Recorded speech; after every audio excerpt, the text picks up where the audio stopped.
Part 1. Fear had a strange way of living quietly inside Ethan. It didn't announce itself loudly.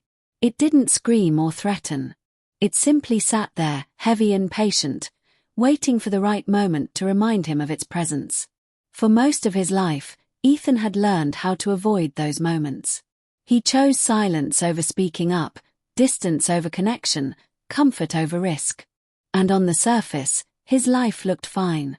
Every morning, Ethan followed the same routine. Wake up before sunrise. Drink his coffee while staring out the window. Get dressed. Go to work. Smile politely. Say only what was necessary. No one would have guessed that behind his calm expression lived a constant battle. His fear wasn't of heights or darkness. It was deeper than that. Ethan was terrified of being seen, of failing in front of others, of being judged, of proving the quiet voice in his head right. "You're not enough," that voice would whisper. "Don't try. Don't risk it. Stay where it's safe." At work, Ethan had ideas, good ones, but he kept them to himself. During meetings, he'd rehearse sentences in his mind, only to swallow them before they reached his lips. When someone else shared a similar idea and received praise, he'd feel a sharp sting of regret, followed by relief. At least it wasn't him standing in the spotlight. At night, fear grew louder. Lying in bed, staring at the ceiling, Ethan replayed moments he wished he'd acted differently. Opportunities he'd avoided. Words he never said. The worst part wasn't the fear itself, it was the feeling that his life was slowly shrinking around it. One evening, as rain tapped gently against the window, Ethan received an email that made his chest tighten. His manager had selected him to lead a small presentation in front of the team the following week. Nothing major. Just 10 minutes. But to Ethan, it felt like standing at the edge of a cliff. His first instinct was to say no. To make an excuse. To find a way out. Fear immediately rushed in, offering comfort. "You don't have to do this," it said. "You'll mess it up. Everyone will see." Ethan closed his laptop and leaned back in his chair. His heart was racing, his palms damp. But beneath the panic, something else stirred, quiet, unfamiliar, but real. A tiredness. He was exhausted from running. For the first time, Ethan didn't immediately listen to fear. Instead, he asked himself a question that lingered in the silence. What if I don't run this time? Part 2. The days leading up to the presentation felt heavier than usual.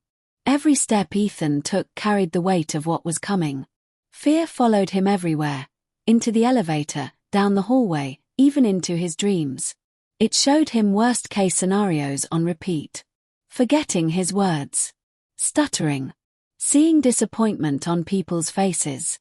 Still, something had shifted. Instead of cancelling, Ethan began to prepare.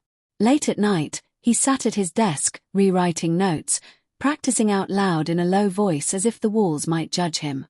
Sometimes he stopped mid-sentence, shaking his head.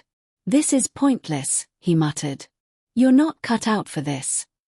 But another voice, quieter, less confident, answered back. "Just try. Just once." As a child, Ethan had learned early that staying invisible kept him safe. Speaking up in class had earned laughter once. That single moment had taught him a lesson he carried for years. Silence equals survival. Facing fear now meant reopening old wounds, questioning beliefs he'd built his life around. One evening, Ethan called his sister, Mia. She had always been the brave one, outspoken, bold, unafraid to stumble. After listening quietly, she said, "You know, fear never leaves just because you avoid it. It only grows stronger." Ethan sighed. "Easy for you to say." "Not really," she replied softly. "I just decided I didn't want fear deciding my life for me." Those words stayed with him. The night before the presentation, sleep refused to come. Ethan stood in front of the bathroom mirror, gripping the edge of the sink. His reflection looked tired, but determined. His hands trembled as he practiced his opening line one last time. "I don't need to be perfect," he whispered to himself. I just need to be present. Morning arrived faster than he wanted. At the office, the room buzzed with casual conversation. Ethan took his seat, heart pounding so loudly he was sure others could hear it. When his name was called, his body froze for a split second. This was it. Fear surged forward, screaming for him to stay seated. His legs felt weak as he stood. Every step toward the front of the room felt unreal, like walking through deep water. He could turn back even now. Then he remembered the question he'd asked himself days ago. What if I don't run this time? Ethan took a deep breath and began part 3. The first few seconds were the hardest. Ethan's voice felt unfamiliar, slightly unsteady, but it was there. Words came slower than he'd rehearsed, yet they came. He focused on the rhythm of his breathing, the sound of his own voice anchoring him to the moment. As he spoke, something unexpected happened. No one laughed. No one interrupted. Faces in the room were attentive, neutral, even curious. The disaster fear had promised didn't arrive. Halfway through, Ethan made a small mistake. He paused, corrected himself, and continued. His heart raced, but the room didn't collapse. The world didn't end. For the first time, he realized something important. Mistakes weren't fatal. They were human. When he finished, the room was quiet for a brief moment. Then someone nodded. Another smiled. A few people clapped. It wasn't thunderous applause, but it was real. And it was enough. As Ethan returned to his seat, a strange warmth spread through his chest. Fear was still there, but it had changed. It felt smaller, less powerful. Later that day, his manager stopped by his desk. "Good job," she said simply. "You should speak up more often." Ethan smiled, surprised at how natural it felt. That evening, as he walked home, the city lights seemed brighter. Nothing in his life had dramatically changed. He hadn't become fearless overnight. But inside him, a door had opened. Facing fear hadn't erased it. It had taught him something better. That fear was not a stop sign. It was a signal. A challenge. A test of how much he trusted himself. In the weeks that followed, Ethan began to take small risks. Sharing an idea. Starting conversations. Saying yes when fear said no. Each time, fear protested. And each time, Ethan moved forward anyway. Some days were harder than others. Some moments still made his stomach twist.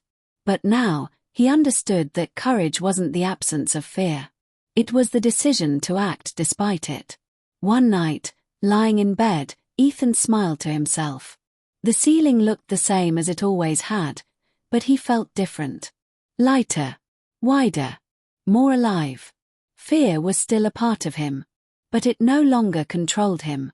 And that made all the difference. Part 4. Ethan's journey didn't turn him into a different person overnight. He was still quiet. Still thoughtful. Still cautious. But something inside him had shifted from avoidance to awareness. Fear no longer felt like an enemy to defeat. It felt like a signal asking for attention. One afternoon, a coworker asked him to help lead a new project. Ethan hesitated. The familiar tightening returned to his chest.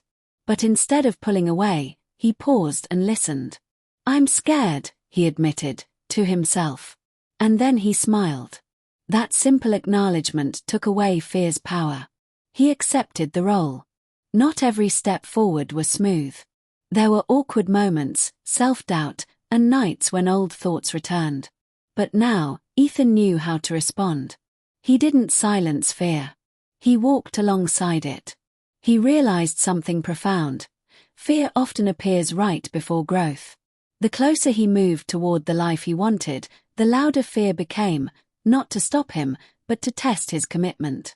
Months later, Ethan stood in front of another room, this time by choice. His hands still shook slightly. His voice still carried nerves.